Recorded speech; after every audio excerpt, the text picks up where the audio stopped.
আসসালামু আলাইকুম ওরহমতুল্লাহ। আমরা আজকে এসেছি রিয়াদ শহর থেকে প্রায় 350 কিলোমিটার দক্ষিণে আফলাজ একটা জেলা। আফলাজ জেলার যে মেন শহর লাইলা, লাইলা থেকে আরও প্রায় 38 কিলোমিটার দূরে বাদি। বাদি হচ্ছে একটা উপজেলা বা থানা। এখানের একটা ঐতিহাসিক দুর্গে আমরা এসেছি। এটার নাম হচ্ছে কসরু সালমা। এটা 10ম শতাব্দী হিজরিতে তৈরি করা হয়েছিল। ফয়সাল জামিলি নামক একজন ব্যক্তি এখানে, বানু জামিল তারা বসবাস করত। সম্ভবত তারা বানু তাগলিবের একটা শাখা। তো তাদের এটা হচ্ছে সেই দুর্গ। এটা হেসন বলা যেতে পারে, বিশাল দুর্গ। এই দুর্গটা আমরা ইনশাল্লাহ আস্তে আস্তে আস্তে আস্তে ঘুরে দেখব। এগুলো হচ্ছে ভিতরের রুম। এই জায়গাতে খেজুর সংরক্ষণ করা হতো। কাঠ দিয়ে উপরে হচ্ছে খেজুরের যে ডাল আছে, সে ডাল দিয়ে বিভিন্ন কাঠ দিয়ে ছাদ তৈরি করা হয়েছে।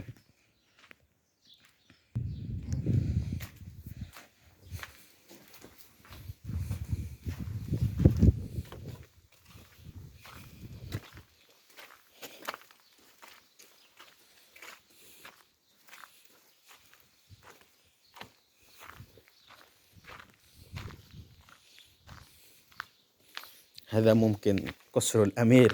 হ্যাঁ, এটাকে একটু উন্নত মনে হচ্ছে, কারুকার্য করা, শক্তিশালী ছাদ দেওয়া। সম্ভবত এখানে চুন সুরকি দিয়ে এটা তৈরি করা হয়েছে। আর বেশিরভাগ সেগুলো হচ্ছে পাথর এবং মাটি। আমাদের দেশে যে মানুষ কাদা মাটি দিয়ে যে বাড়ি বানায়, অনেকটা এই টাইপের। আবার কিছু কিছু স্থানে আগের যুগে রাজা বাদশারা যেমন চুন সুরকি দিয়ে কাজ করতো, ওই রকমের কাজ করা হয়েছে। সম্ভবত এটা একটা কূপ ছিল, পানির কূপ। এটা এই রুমটা অনেক বড় এবং দেখতে পাচ্ছেন দীর্ঘ বড় খুঁটি লাগানো। সম্ভবত এটা মনে হচ্ছে কোনো মসজিদ হতে পারে, অর্থাৎ দুর্গের ভিতরে কোনো মসজিদ হতে পারে। এটা লাইব্রেরির মতো জায়গাও আছে এখানে। তারা সিঁড়ি করতে কীভাবে, এটাও এখান থেকে বোঝা যাচ্ছে। আমাদের আধুনিক যুগের মতোই সিঁড়িগুলো তারা ওই ব্যবহার করতেন, আপনার খেজুরের যে ডাল, খেজুরের সে ডালগুলো দিয়ে তারা সেই সিঁড়িগুলো ব্যবহার করেছেন। সিঁড়িটা কত মজবুত যে আজ 300-400 বছর পরে এসে আমি উঠছি আর উপর দিয়ে, এই যে ছাদগুলোর উপর দিয়ে হাঁটছি, এখন পর্যন্ত সেটা আগের মতো সে শক্ত হয়ে টিকে আছে।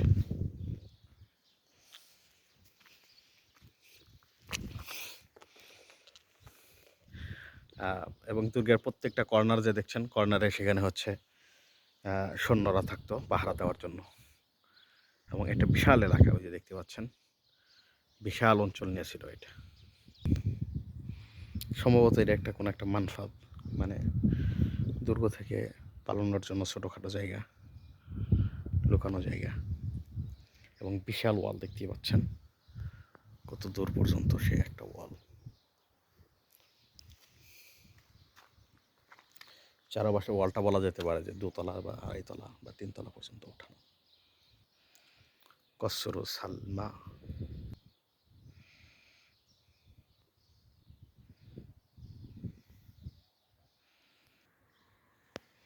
মাফি খৌফ ইয়া শেখ।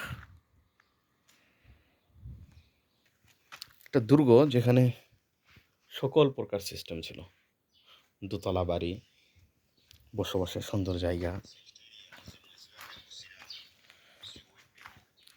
বসবাসের চমৎকার পরিবেশ,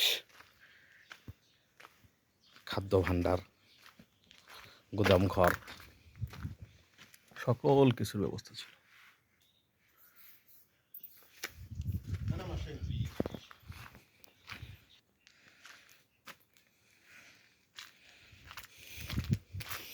এটাকে বলা যেতে পারে প্রধান ফটক। একটা রাস্তা, রাস্তাগুলোর পাশে এরকম এক একটা যেন ফ্ল্যাট, আধুনিক যুগের এক একটা ফ্ল্যাট।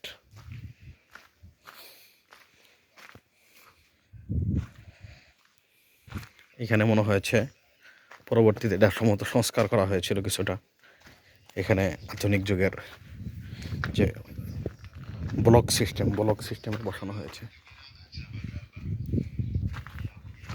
নাম শেষ হয় না,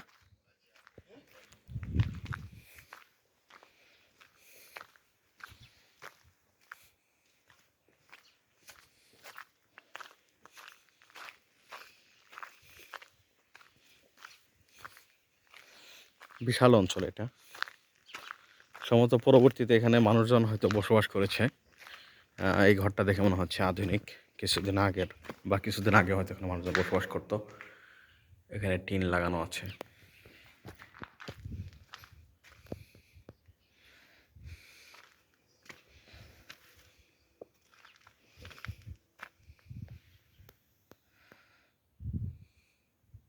এখানে সম্ভবত 3 তলা বিশিষ্ট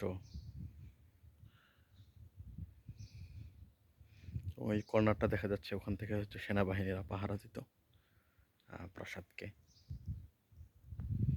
সেনা চৌকি বলা যেতে পারে। আমরা বাইরে চলে এসেছি। এটা হচ্ছে বাহির থেকে অংশটা,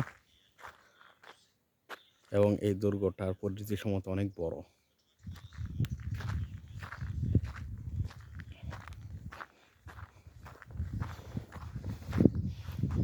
বলা যেতে পারে যে এটা হচ্ছে মূল দুর্গ, বিশাল মূল দুর্গ। এবং এই দুর্গের বাইরেও হয়তো আরও কিছু দুর্গ তারা বানিয়ে রেখেছিল। এই যে এইদিকে দেখা যাচ্ছে এগুলো প্রাচীন, ওগুলো আরও হয়তো আগের ধ্বংসাবশেষ হয়ে গিয়েছে, অথবা এগুলো প্রত্যেকটা একটার সাথে একটা সংশ্লিষ্ট ছিল, এরকমটা হতে পারে। একটা ওয়ালকে কত স্তরে পুরুত্ব দেওয়া হয়েছিল এখান থেকে বোঝা যায়। একটা ওয়াল উঠেছে, এরপরে সেটাকে আবার পুরুত্ব দিয়ে আবার তার পাশে আর এক ওয়াল দাঁড় করানো হয়েছে।